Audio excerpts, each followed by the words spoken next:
Hello, and welcome to the Kathleen Spracklin podcast.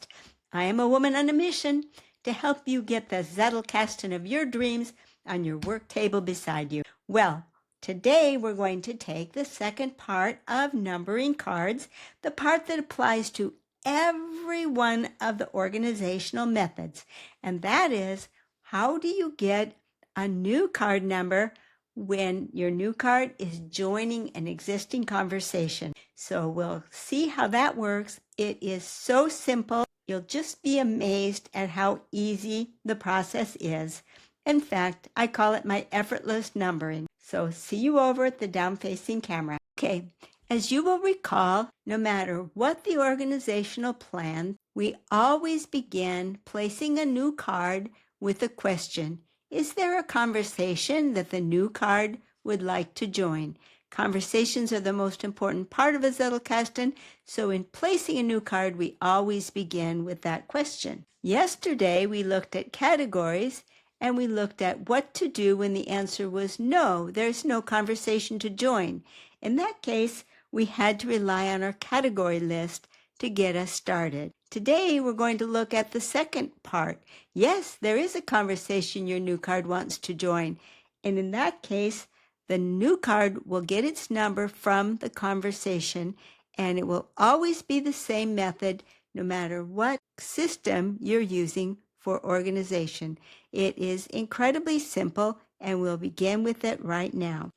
We'll go over a number of examples so that you can get the hang of how this works. Suppose our new card wanted to join a conversation with this card. Here's how we would give the new card its number. You always begin with the conversation, with the card number of the conversation the new card is joining. And then we have a very simple pair of rules that follow. And this is the rule that we use to extend our card number to go for our new card. The conversation ends in a number, you'll add a letter. If the conversation number ends in a letter, you'll add a number. So this one ended in a number, so we will add a letter.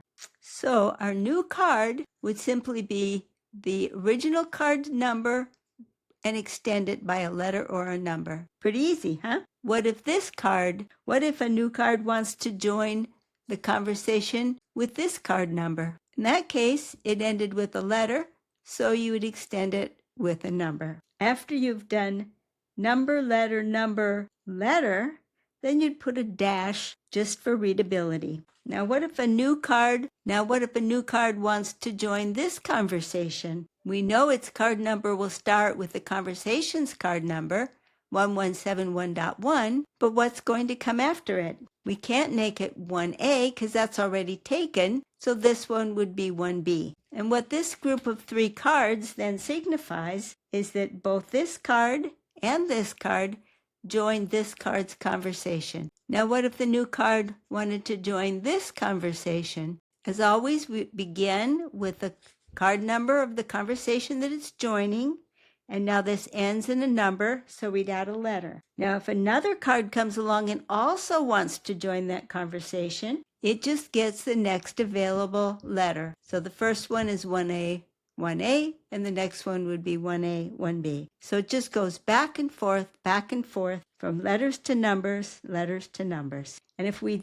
added another card to this conversation, it would be 1171.1A1B-1. Now these were all for just pretend. Let's see if we can get any more interesting conversations based on the cards that were created ahead of time, based on the cards that we've been gathering, waiting for tonight when we start numbering them. Now, if you remember from last time, we set up a number of categories that led up to the category that we used for this card with its tagline. So here's the real card, and it got a real card number based on the category that we chose for it. We had another card with a different set of categories where we built out all the categories down to the card. The card is a real main card, and it got its card number from the category with its .1. Then later in our last episode, we had another card that came along for the same category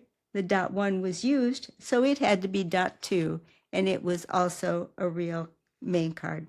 So these are the 2 category sequences we have so far. Okay, so that method that we saw was the way that we're going to always number any card that joins a conversation.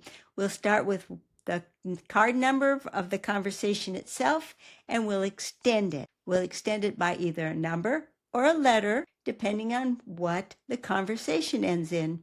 The conversation ends in a number, we'll add a letter. If the conversation ends in a letter, we'll add a number. Every 4, we'll add a dash. So we'll go number, letter, dash, and so on, as you saw. It really remains very simple. It couldn't be any easier than it is.